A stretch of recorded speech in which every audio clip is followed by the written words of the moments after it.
So good evening, everyone. We do want to get started. I know some people are still coming in, but we like to start on time and get you guys out, especially those who have little ones with them. I'm Diana Diorio, the Assistant Superintendent for Pre-K to 6 in the Teaching and Learning Department for Stratford Public Schools.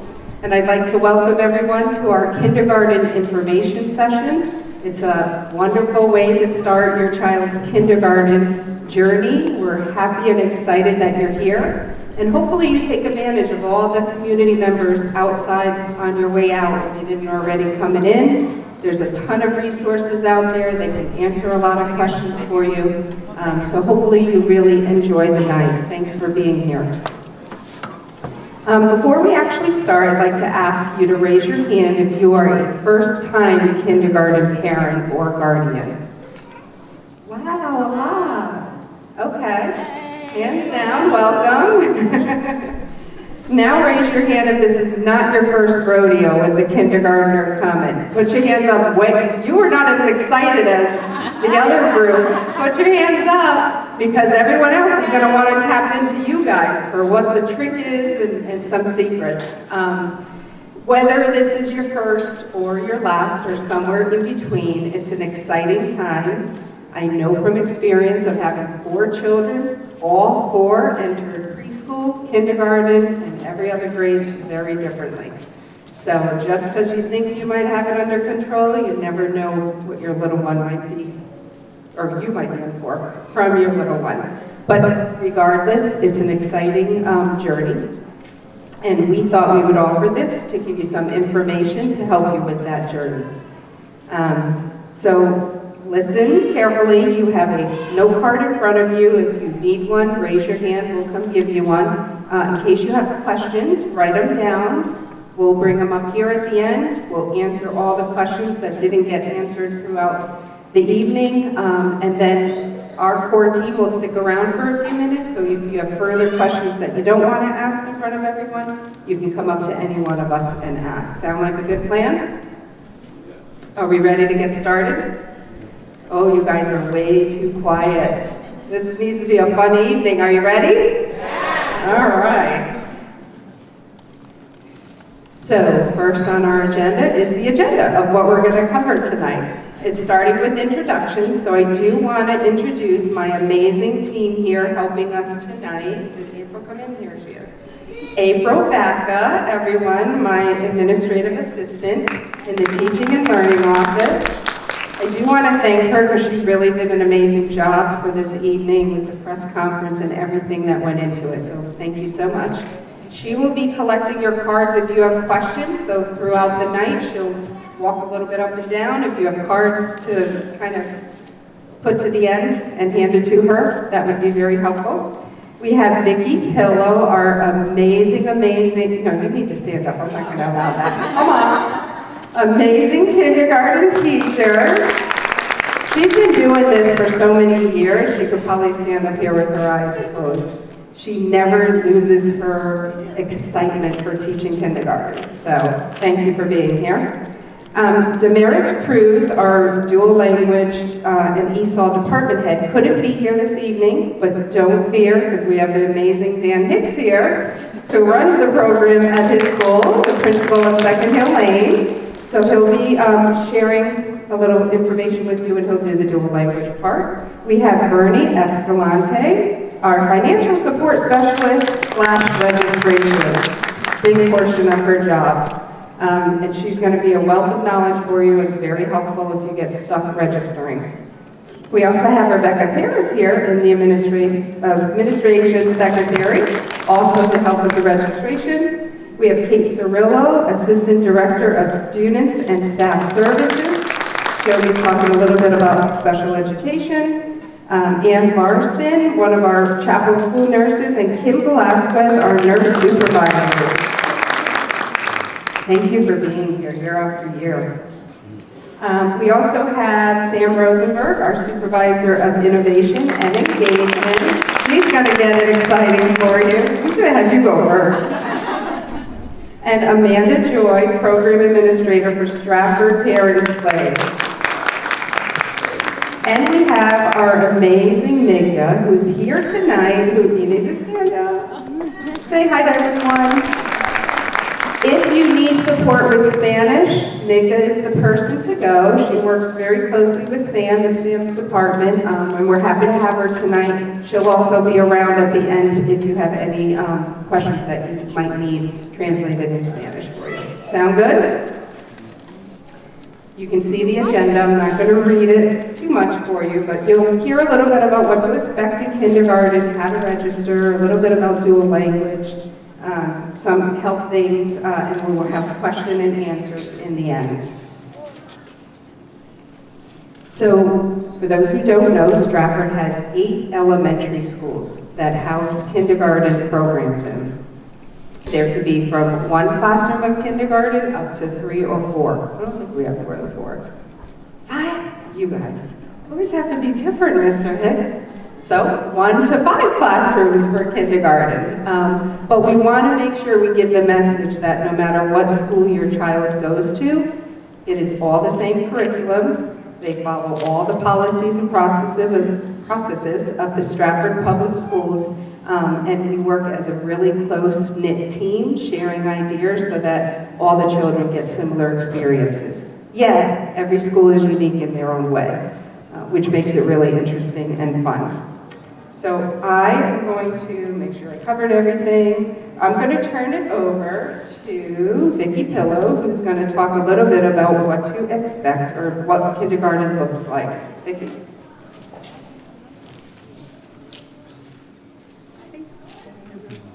Hi everyone. So I'm Vicki Pillow. I teach kindergarten at Nichols.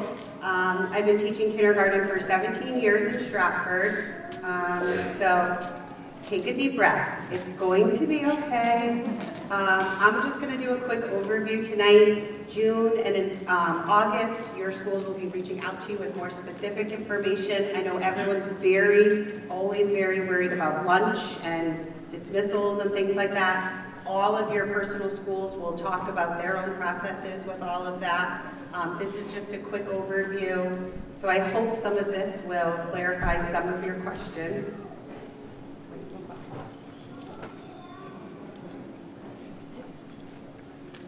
So what will kindergarten look like? In kindergarten, we learn in many different ways. Classrooms accommodate so many different learning styles. We move throughout the day. We sit at the carpet. We have small groups. We have flexible seating. We have tables. We have seat rockers. We have wobble stools. So we are here to accommodate all the different learning styles of the many different children that live in Stratford and that are coming into our schools. You can see here that we often push beyond the walls of our classroom, and our days are filled with learning, much more learning than many of us are used to when we were in kindergarten, but they are packed with fun, they are packed with play, they are packed with so much that sometimes your children don't even realize they're learning as their day is happening.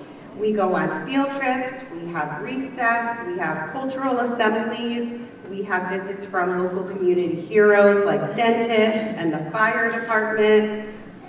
Our days extend far beyond those classroom walls, and those are some of the best memories that your children are going to have in their kindergarten years. Throughout the day, when your children come home from the school and you ask them, what did you do today? They're going to say nothing.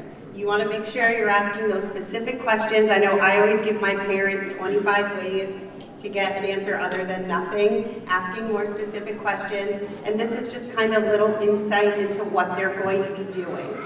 So small group time and center time is a big part of kindergarten. This is where students are going to get to integrate all of those skills and strategies they previously learned during writing and reading and math. This is where teachers can incorporate all of the technology, a lot of play, a lot of games, a lot of manipulatives, and also some of that social emotional learning, how to share, how do we talk, how do we respect our peers. And it's just a great way, again, not to be just talking at children and letting kids talk to each other, because some learning happens that way, and that's what's so special about kindergarten. In literacy, Stratford uses HMH Interreading. It's our first complete year using this program. We're super excited to have this new program. It aligns so well with science and social studies and even our new purposeful play that we'll talk about. It holds the attention of the children because the modules are so interesting. Right now we're doing a nice unit about healthy, being fit, and learning about the 5 food groups, and the kids are absolutely loving it. Of course, it includes phonics, how your children are going to become beginning readers, and it also includes writing, where they're going to become authors themselves and start with simple drawings with labels, even moving into some narratives, some opinion pieces, and we're currently doing a research unit as a class. So they're going to do some pretty spectacular things through literacy, and it's just amazing how far they come from day 1 until the end of kindergarten. In math, we use iReady as our main program, and we also use Bridges Number Corner. We use whole group instruction, small group instruction, technology. We even do math by the book, where we're doing different read alouds, and we're incorporating so many different math strategies through that read aloud. And we're really building a full understanding of number sense, shapes, and even fact fluency. Science and social studies is done through Mystery Science, Let's Find Out, and really those field trips are so valuable. I know we always visit the Audubon. We have a lot of in-house field trips, and again, reaching out to the community heroes and having them come in and also talk to the kids. Social studies and science is also integrated very much so into our purposeful play. This is an example of our first unit, which is a farm. We visit a farm, we teach a lot of our vocabulary. Again, we're practicing social emotional learning, and the kids really take ownership. They choose what they want the room to look like. I obviously help draw it at the beginning. By the end of the year, and our final purposeful play, they're creating most of it. And they do such a great job if you just let the students take the lead. It's amazing the things that they can come up with and the language that they develop between each other. This is an example of a sample daily schedule. This is not going to be your child's schedule. This isn't even my schedule. It varies by school. This is just an example. It changes year to year depending on specials, on when your children have lunch and things like that. One thing you want to note is that it says dismissal is at 3:15. We are extending the day by 15 minutes next year.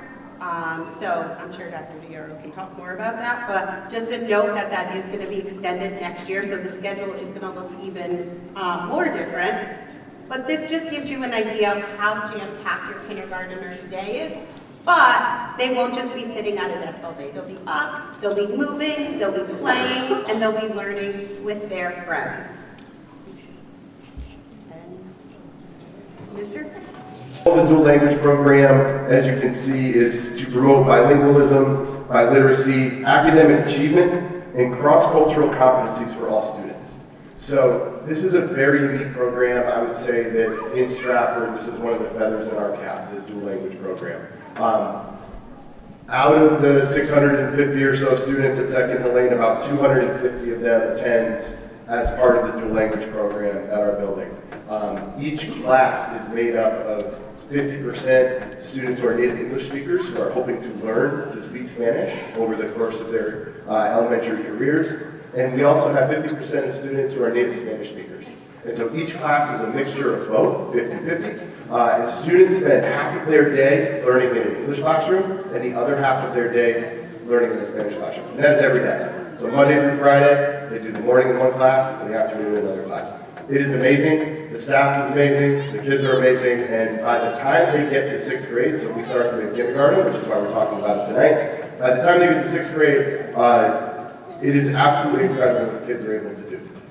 You walk into the Spanish classroom, you see kids who you know are native English speakers, doing presentations, doing research projects, writing stories, having conversations, helping me translate for families in the main office when I need them. It is absolutely incredible what the kids are able to achieve. The design of the program is really to help our newcomers to Stratford, to the United States, develop their English proficiency. And so the collaborative learning that takes place and the appreciation that is built for each other's cultures, I think is something that we can all say is needed and can appreciate, and it's a joy and a pleasure, and we're very proud to see that happen in our halls every single day.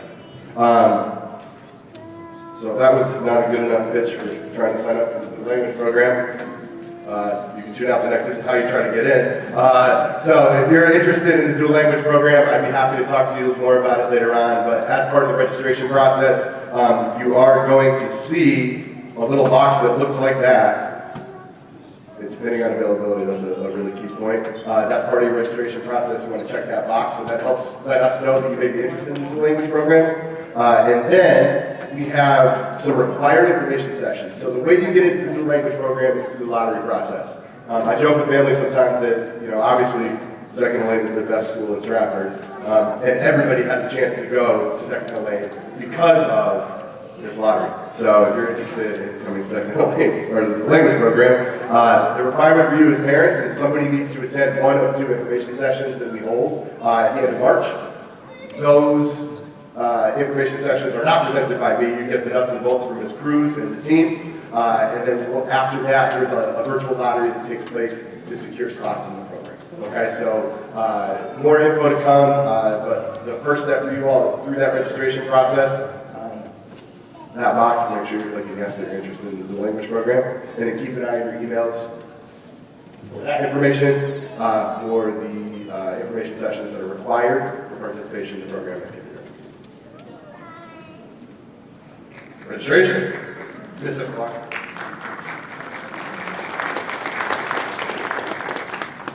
Good evening, everyone. So my name is Bernice Escalante, and I am the district's registrar. I'm Rebecca Parrish. She also works with me, and she assists me. So we're going to go over what the registration process looks like, and just so this way you're not overwhelmed. I know a lot of parents feel like, oh my gosh, it's so much information. But it's really not. It's just basic information that you all have, and it'll be easy to come. So, registration. It officially opens tomorrow for the 25-26 school year. And it is a 3-step process. So the first step is completing the online registration forms. And this is important because as Mr. Hicks said, if you are interested in the dual language, it's important that you fill out that registration so that we know that you are interested, and we review your registration so that you have everything in to qualify for the lottery. Because in order for you to qualify for the lottery for the dual language, you need to have your registration approved. Okay? So, when you do the online registrations, the 2 most important things that we will need you to provide is proof of age and proof of residency. Without these 2 things, you cannot register your child. I won't be able to approve it, not because I don't want to, but that's because that's a state mandated requirement. Okay? The next step would be confirmation by the school nurse. It's not a requirement for the district, but it is a requirement for students to be able to start school. So if you do not hand in your physical exams, your immunization records, and the school nurse cannot review them, your child will not be able to start school on the first day of this year. I'm not sure exactly what that is, but you need to make sure that that is handed in on time so that the school nurse can review them and she can give the approval that your child will physically start school. And step 3, once your online registrations are approved, and once you also have the approval from the school nurse that all the health forms are where they need to be, all the requirements are met, then you are going to be receiving information from the school in regards to orientation and in regards to what the first day will look like. Okay? So, for you to be able to start the registrations online, you are going to have to go to the district website, and this is what it's going to look like. I strongly suggest for everybody to read everything that's there. It'll answer most of your questions. It will provide you with a lot of information in terms of what the documents that you need to submit. In the folders that you did receive, there are also instructions, and it's going to give you details about the kind of documents you can submit with your registration. Okay? So you're going to read through this. You're going to go to Part 3, you can barely see it there. But once you hit that part, you're going to see somewhere where it says start registration. When you click that, this is what's going to show up. Here, if you have an older child and you did a registration last year, around this time, you most likely already have an account. If you don't, if you have not done any registrations as of last year, February 2024, you're going to have to create an account. Some parents who have older kids used to use Parent Portal. That's our old system. We no longer use that. So it's important that you create an account, again, and if you already have one, just sign in. It's going to ask you to add your child. So if you're 1 or 2, right, maybe you have twins. You're going to have to add each child individually, and you will have to fill out the forms for each individual kid and provide the same documents for each kid. Once that's done, then you're going to come to what is the actual registration form. Like I said, it looks overwhelming. It's not. It's basic information about your child, about where you live, your phone number, your address. Once you enter your address, it will tell you what your zone school is. Okay, that's where you're going to find out where your zone school is. It'll ask you for your parent ID. We strongly suggest for parents to submit as much as information and upload your documents that you can, because if not, you will eventually have to submit it. And usually if the school secretaries have everything, it'll go a lot smoother for everybody involved. And if you are having any difficulties uploading any of the documents, in the instructions there is a fax number and a registration email that you can fax it or email it to. If you can't do that, you are always welcome to drop off those forms over to the Board of Ed building, and either Rebecca and I can assist you. One important thing, in order for us to be able to upload those documents, your registration forms need to be submitted. If you don't submit it, there's nowhere for us to be able to upload those documents. And again, if you're having any issues, please feel free to come to the Board of Ed building, send us an email, or give us a call. Now, in regards to the 2 main documents that we need, like I said, proof of age, we prefer if you guys give us the birth certificate, but I know that sometimes, it gets lost and you can't find it, we totally understand. If you can provide us their passport if they have. If not, those are the other items that we do accept. Again, that's going to be also in the packet that you received. If you are going to be submitting, which like I said, it's kind of needed, the health forms, as long as it's sealed, it has the doctor's seal, we can accept that as a proof of age. So we kind of get to where the point is. And the other forms are the proof of residency. Now this can get a little tricky because, right, not everybody's, living situation varies, it's different. If you are a homeowner, mortgage to utility bills, you don't need to give us all the information. You can cross off the amounts that are there, the account information. All we need to see is your name, address, and the date. And it needs to be a current date, okay? If you are a renter, a lease, it needs to be current. Please check your leases. There are times where sometimes, inadvertently, the landlords will not put in the right year, and I've gotten numbers that November 1st, 2024 to November 1st, 2024, and it should be 2025. So just always make sure that you check to make sure that, everything that's on the lease has the correct and current information. The same thing with those two. We need the signatures of the landlord and also of the people that are going to be leasing. And again, you will need utility bills. If you don't have utility bills under your name, there are other documents, and like I said, in that folder and that instructions, you will see the list of other documents that we do accept. as for residency in case you don't have utility bills. And the other scenario is if you are living with family members. If you are living with family members, we do require 2 affidavits. Affidavit 1 is for the parents of the student, and affidavit 2 is for the person who you are living with. Okay? Those 2 documents need to get notarized, and it's important that we have them notarized. If not, we cannot accept them. Okay? And I think for my that's it.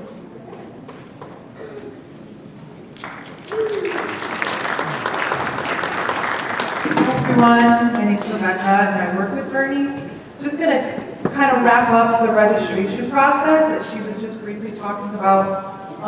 We went through the steps 1 through 3, which was completing that online registration packet. So once that's done, we're just gonna ensure that all the information looks correct.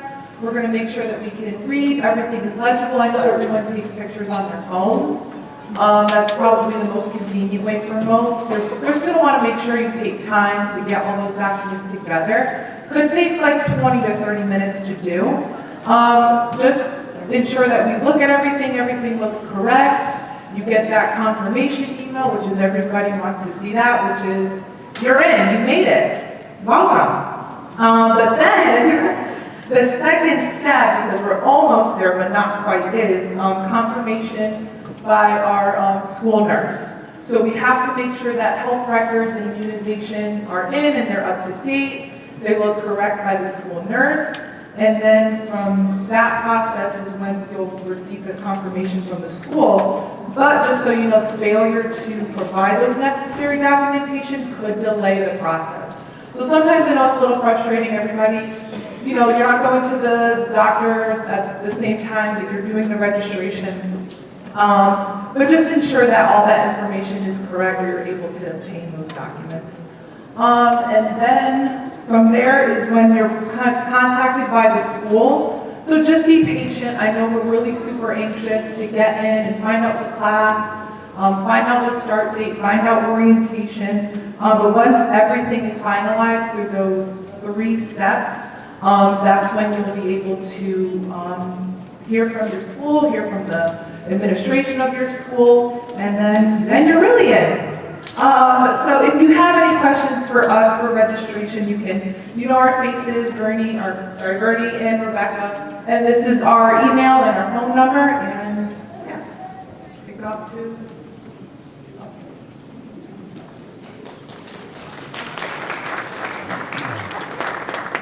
Hello, I'm Kate Sorello. I'm the Assistant Director of Student and Staff Services.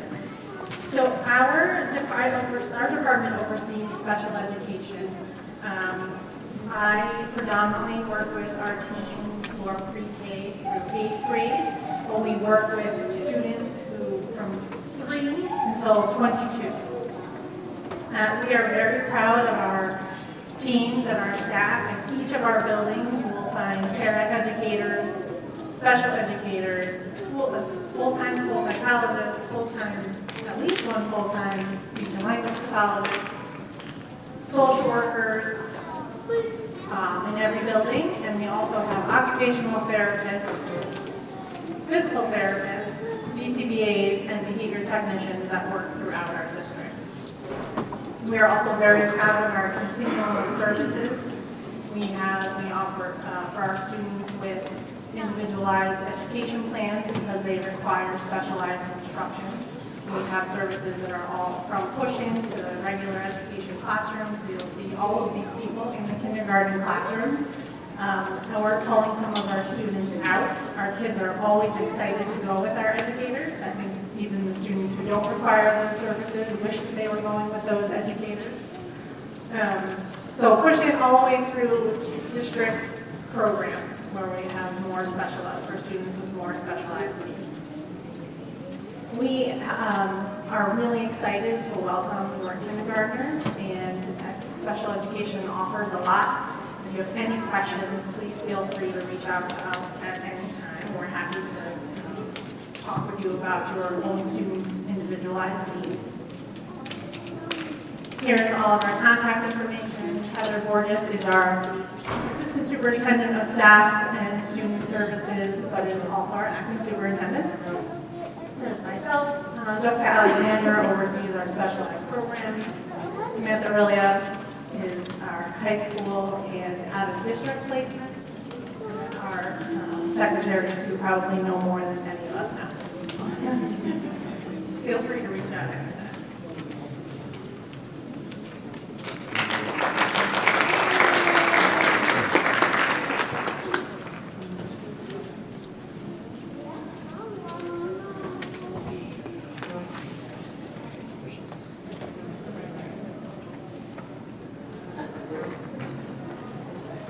Okay, so as people have said, as Bernie said, we do need, I'm Neil Larson, by the way, I'm the school nurse at Chapel.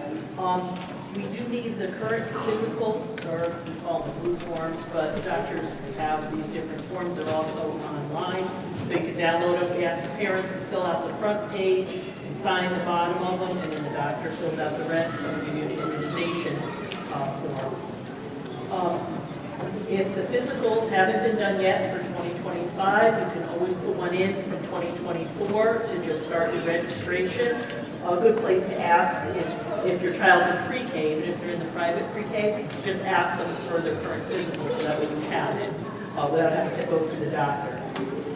They all will need up-to-date immunizations.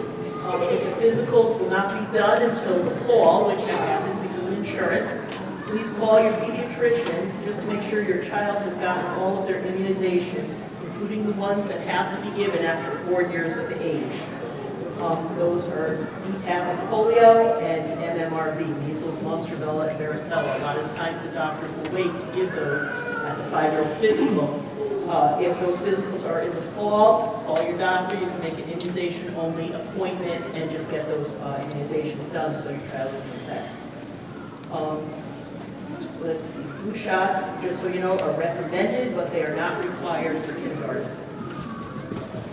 If your child needs to take medication in school, a medication authorization form has to be submitted prior to school beginning. These are also on the website.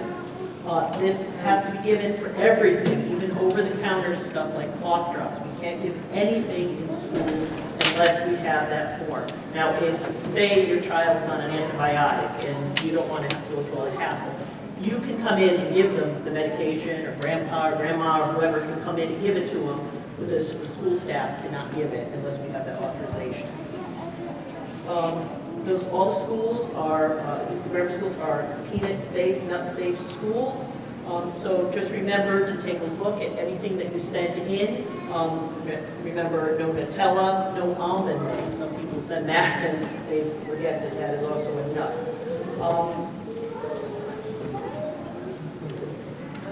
If your child is in pre-K already, at Victoria Soto, you can get a packet. Your child's already in the system, but we do need an updated physical and immunization record for them as well. And you can usually just hand those in to their teachers and then they will record those. I think that's it. Those are our requirements that we have to follow for the state. That is actually on the website as well. All the immunization requirements, that shows actually all the way through high school, but you only have to do the beginning of them. Well, that's plus. So just so you know, the doctors are all very well aware of what everybody needs before. Thank you.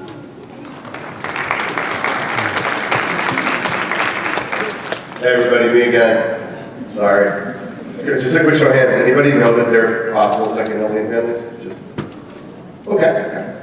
I'll say that. So it's kind of funny that I get to do these slides because my daughter is a first grader now where I live, and last year sitting in these seats and then sending her off to kindergarten, it was so clear that I did not do a good job getting her ready for kindergarten. So this is from my experience as a school principal that works with kindergartners, but also my failures as a parent. So take it as you will.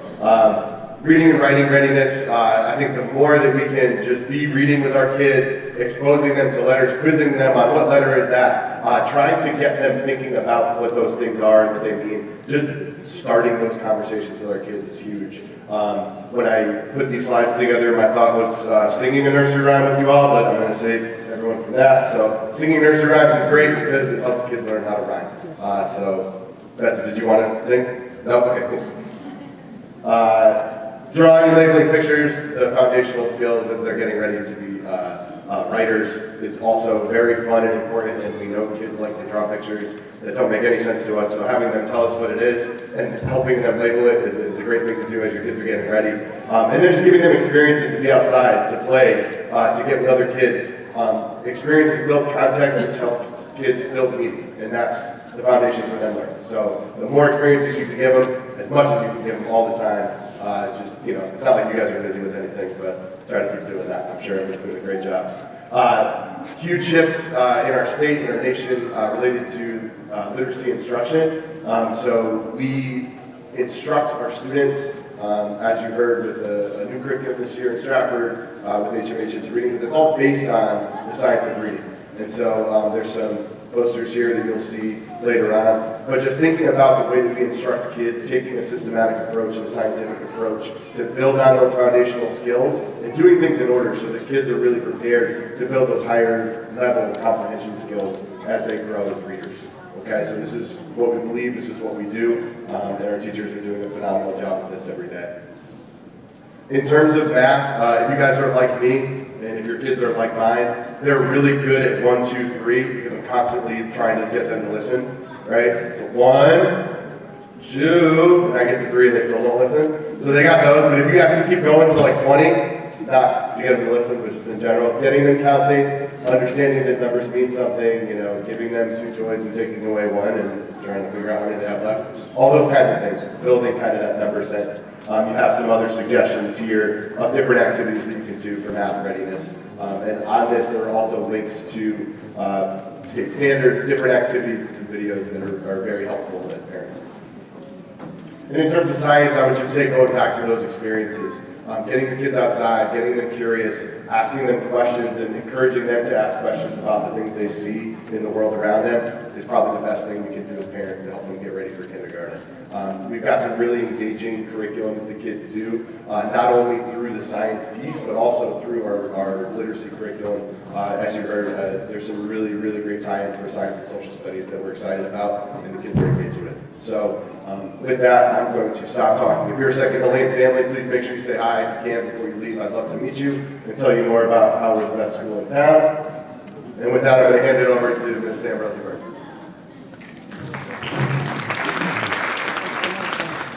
They like kindergartners have a page deficiency, so welcome class of 20. Take this in, 2039. That's the high school class. And if you're going all the way to college, it's 2043. So I am actually on the opposite side of Mr. Hicks. I'm empty nesting right now, so I'm living vicariously through you all. And this is a really exciting time. It's a huge milestone. So enjoy the ride, take it all in, because it goes by really quickly. And I know you second and third time parents know what I'm talking about as well too. So with that, we have what's called the Family and Community Engagement Department here. We're the faces of Stratford, no pun intended.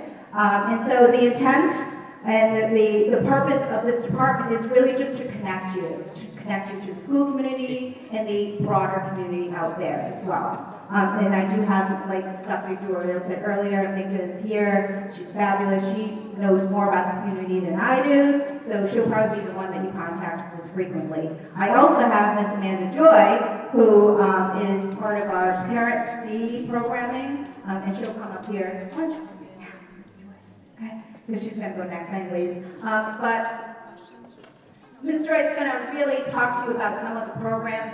We want to educate not just our students, but we want to make sure that you as parents also understand some of the programs that we offer to you so that you can, again, navigate the system in general. So I encourage you to really get involved within the classroom, within the school community, and the broader community too. So, Joy, this is us. This is us. Again, no pun intended. This is our whole department. So Ms. Joy is going to cover some of the Parents Place offerings now.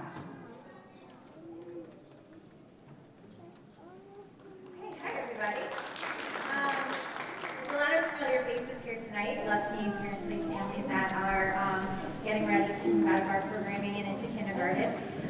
So Parents Place is Stratford's Family Resource Center. We are one of 57 here in the state, and we are the best, obviously. We are the number one family resource center.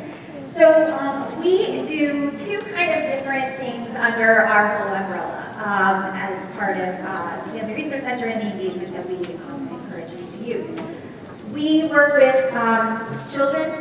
we work with families from birth all the way up through 6th grade, and some of our programs even go a little beyond that.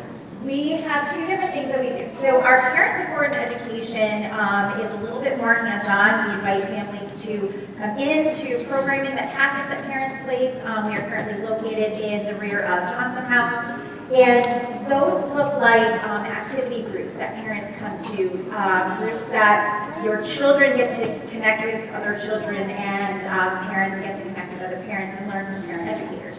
We also have a lot of different parent workshops. So right now we are currently running a fathers group, our Parent C class, which is, we'll talk about in a second a little bit more, just the leadership program, and our Raising Highly Capable Kids course, which is a parenting workshop on the 40 developmental aspect. So we keep very, very busy at Parents Place.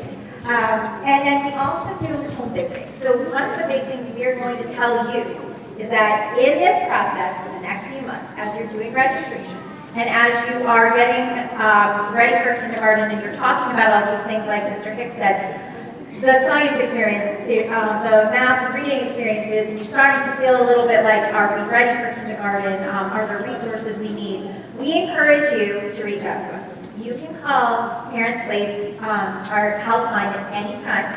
We do run through the public school time, so we are there public school hours and public school days, but you can leave a message or reach out to our website anytime to get any information on things that we do. Anything you need, from food resources, from, like I said, I feel like I'm not sure if my child is ready for kindergarten and what are we doing. Maybe you need a little childcare for this summer before they go away to kindergarten because you're trying to get some last minute things together. You can reach out to us at Parents Place for any of these kind of things and more and get quick parent educator responses to any of your needs. So we definitely encourage you to use us and refer us to anyone that you might be talking to. If you're at the playground and you're talking to a different parent, like I've got a young kid, I don't know, if we're ready for kindergarten. Even if you need, I know that our registration team is fantastic, but even if you need a little support getting registered for kindergarten and you need just to use a computer, we're always available to help you with any of those resources. And then our second piece, one of the biggest programs that we run is our Parent Leadership Program. It's called Parent Supporting Educational Excellence. This is our 12th cohort running this. We are the longest continuously running Parent C program in the state. And Parent C helps you to understand the background of the educational system. It helps you understand how that influences the community, and how the community influences the public schools. And you learn from professionals and other parents and other parent educators how to navigate the school system. And so it's not just for your child, although it does help you with any of the leadership or the advocacy that you need for your children, but it helps all children. So parents who graduate the Parent C program have gone on to be on their school's PTSA, PTAs, PTOs, presidents of those groups. They've gone on to be boards of other community partners that we have here in town, at the state. We've had some on the Board of Education, even a chair of the Board of Education and the town council. So you really learn these amazing things about how the school system works, who you reach out to for different things. It's one of those programs it's hard to explain. I actually took the class many years ago because I felt like I couldn't explain it enough to the parents that we were recruiting, and I wanted to really have those details, and even still, it's just this fantastic eye-opening program, and you connect with so many wonderful people and like-minded people and learn about the ways you can support our community. So that's Parents Place. Please feel free to reach out. Thanks, Ms. Joy. So a few things, a few of you have already visited some of our community partners out there, and I want to stress again that reading is essential, it's fundamental. So we encourage you to visit the library, get a library card, and the library offers a lot of services for you with your child, or even as they get older, there's other teen services as well too. So if you don't do anything tonight, the one thing I really encourage you to do is make sure you sign up for the library card. And Dolly Parton's out there as well too, and I just want to stress too that Dolly Parton, not the Dolly Parton, the cardboard cutout of Dolly, although she looks really good as a cardboard cutout. They give free books at this early age, so if you are not registered yet with them, they send you a free book a month. So you don't even, not that I want to not promote the library, you don't even have to set foot in a library, you're getting free books as well. So you got two ways of getting free literature to start reading early with your child. The other piece we have, if you visited YMCA in the Sterling House Community Center, it's out there too. They do before and after school programs, so you might want to check in with them afterwards if you haven't done so already. And just a reminder, I stand between you right now and visiting the booths as well as questions and answers. So April is going around collecting questions. So please, please, please jot it down so that we can answer as much tonight for you as possible. But if not, our department can also connect you with every other area as well too. So we have the YMCA, we have Sterling House Community, I keep saying Sterling House, they've rebranded. It's really Sterling Community Center, so my bad, sorry. And I'm never going to get used to it too. We also have the South End Community Center, which offers their offices. Right now, they're under construction and remodeling, so their temporary location is at Birdseye Complex at the moment. Until next year, they're going to get a brand new facility. So they too, similar to Sterling Community Center, offers services as well too, after school programming too. And then this is just some contact information. We have Sodexo, which is our food service. Durham School Bus is here. Shout out to Durham. They're out there to answer any specific questions you have about the bus, but we do have a transportation area that if you call the central office, we'll connect you to our transportation rep, who will then also help with bus concerns or questions too. And then along with that, like I said, food services, just contact information in general. Stratford Health Department is out there, shout out to them too. We do have school-based health clinics in several of our elementary schools, and we're continuing to expand that too. And I have to also give a shout out to our nurse supervisor. You know, we this year are offering free eye screenings, and we're going to continue with that. And it's a partnership with the Lions Club. So our community has a lot of resources, and we want to make sure we connect you to those resources as well. Contact information of all the elementary schools are here. As you saw, Mr. Dan Hicks is one of our principals here. And then this is the Board of Education contact. Readiness for kindergarten, Dr. Diorio, registration, as you saw Bernie and Rebecca up here, and then the dual language info. And this is where we're going to come up with some Q&A. So thank you, everybody. Have a good evening, and hopefully all your questions will be answered this evening. If not, you know where to find us. Thank you, everyone, for this presentation. I hope everyone found it very informational, and you got a lot of good ideas from it. 2 last comments, and then we're going to take questions. April's trying to sift through to see if any were answered already. So the 2 last things before you leave, please remember, in order for your child to be successful, you really need to partner with the school. You need to do your part at home. It's like an instrument or a sport. You can't expect the coach to do it, a couple hours with them and then not practice. You want to get better at something like reading and writing, they need to practice at home. If you're not sure how to do that or what that looks like, reach out to the school or your child's teacher. They're happy to help you walk through that process. There was a lot of information on the slides, but you can find it on our website. Give us at least 24 hours. Hopefully we can get it up in 24 hours, but you'll be able to refer back to it. So phone numbers or anything that you're looking for, they'll be on the website. We're also going to do a voiceover in Spanish. So, you know, any Spanish-speaking friends that have kindergartners coming in, that will be up for them. And then the last thing is all of the schools, even though Second Hill Lane appears to be the best one tonight because Dan Hicks is here. It is absolutely not. They are all equal. You have to say that. They all work together, and like I said before, they're going to offer 3 opportunities for your child to come and get comfortable with kindergarten before their actual first day. So they will have a visitation day in June, where you'll get a lot of information specific to the school that your child goes to. There is a playground opportunity in August for them to come, and now you're talking to the teacher they have, and you're talking to some of the friends that will be in their class.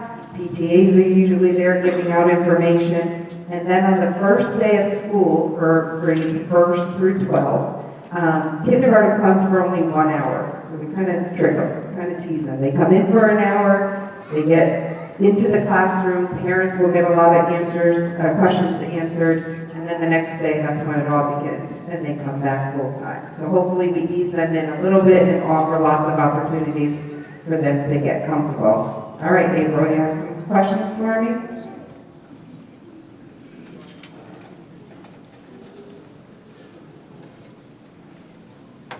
Quite a few about wavering because of the age. So you heard from registration, your child needs to be 5 years old by September 1st.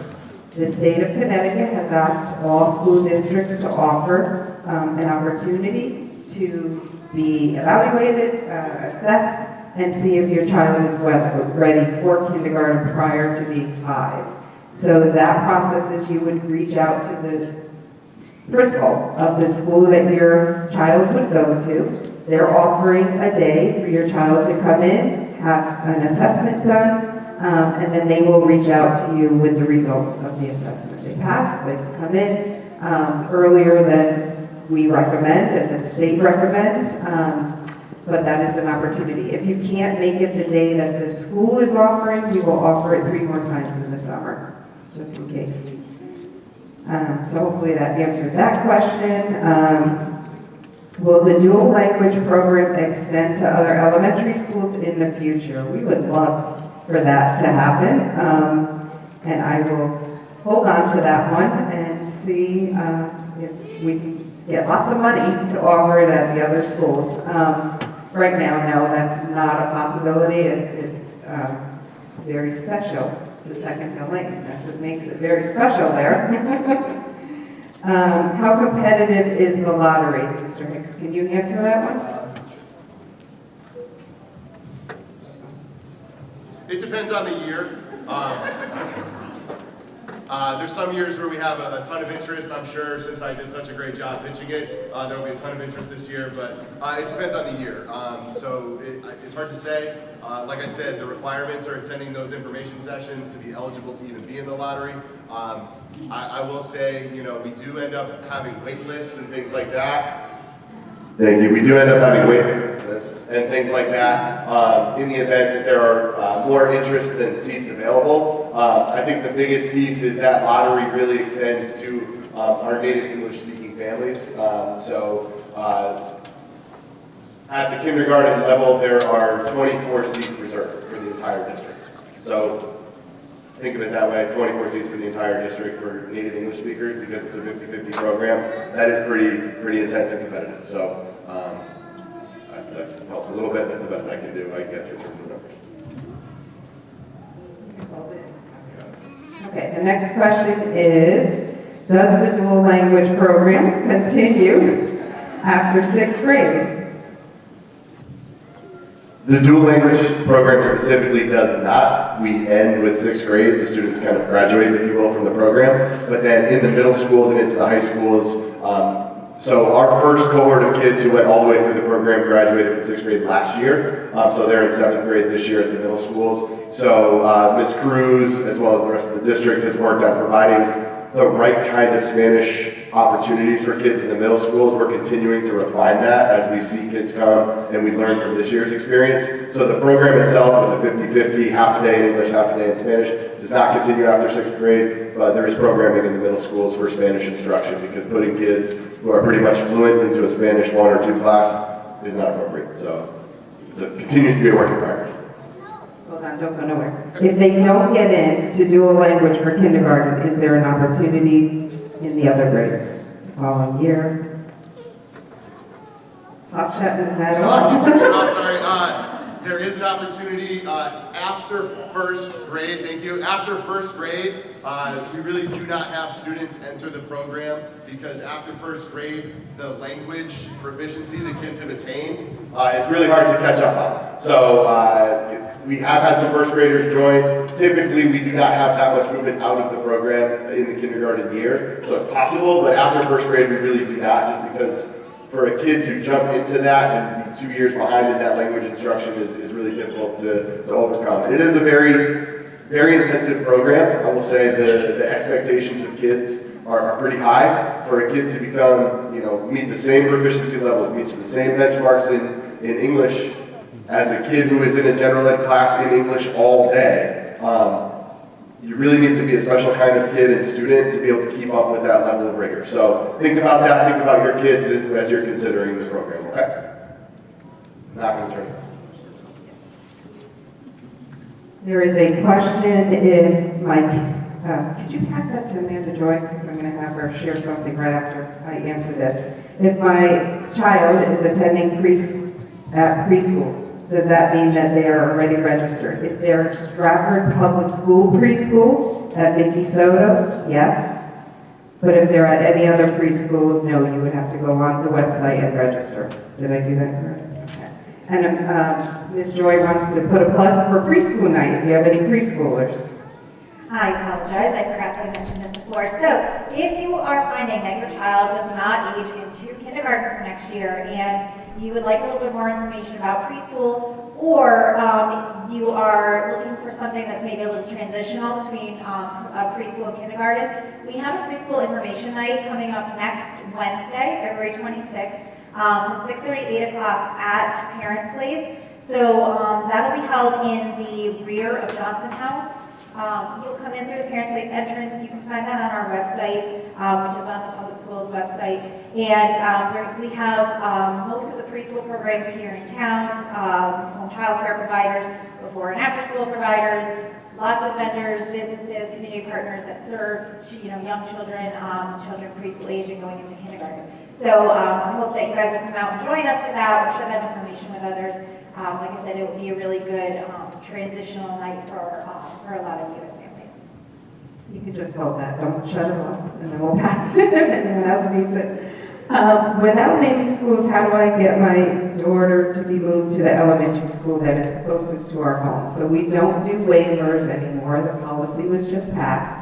You do need to go to the school that not necessarily is the closest, but it's all about what your address is. I switched to this screen, April Baca's number is on there, so if you are not familiar with how to figure out which school you belong to, feel free to call April, she can help you. You can call her and you can call anyone at central office, but April can look that up for you. We have currently a redistricting policy going into place for next year, so there are some changes in lines, and that was in order to equalize all our schools so that one school didn't have more students than another school. Let's see. If you're not sure, again, I think I answered that about your child's school, which school you go to. You will receive a welcome letter in the mail from your child's school. We're hoping by mid-May you will receive a letter, and that's how you'll know what school your child's going to, but if you need to know before that, feel free to reach out to April. We discussed the waiver. How long does registration approval take?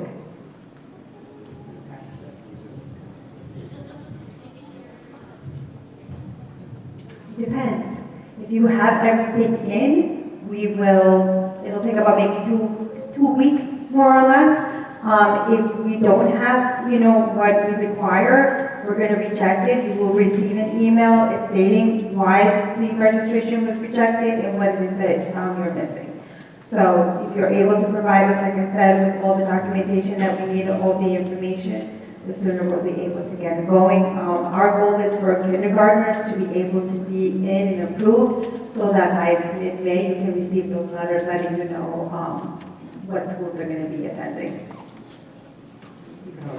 Are the schools switching to K-5 next year? They are not. That was one of the options for the redistricting, but it did not, that one did not get passed. And I think basically there was no room at the middle schools to put 6th grade. That's the main reason.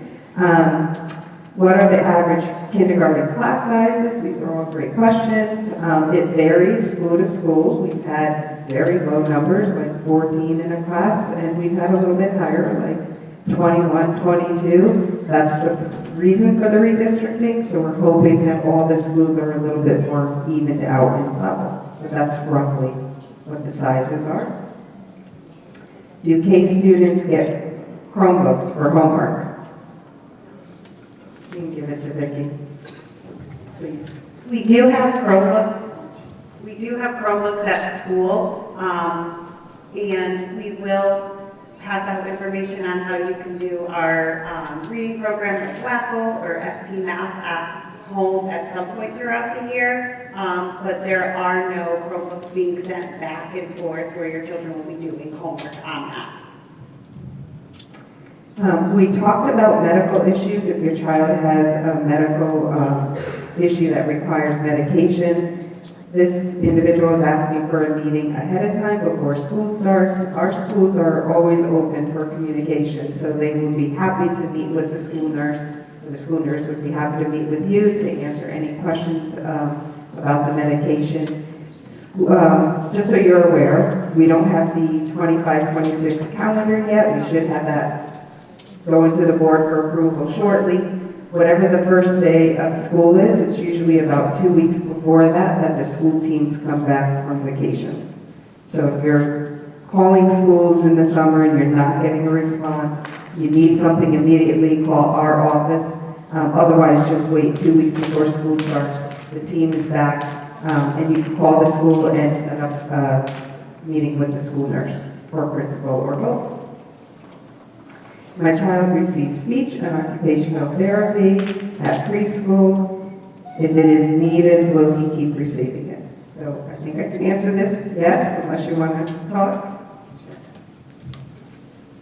Yes, your child will continue to receive those services when they move to kindergarten. And if your student is currently at Vicky Soto, you can expect to have a PPT meeting between now and the end of the year to meet with your kindergarten team and talk about how those services will look in kindergarten.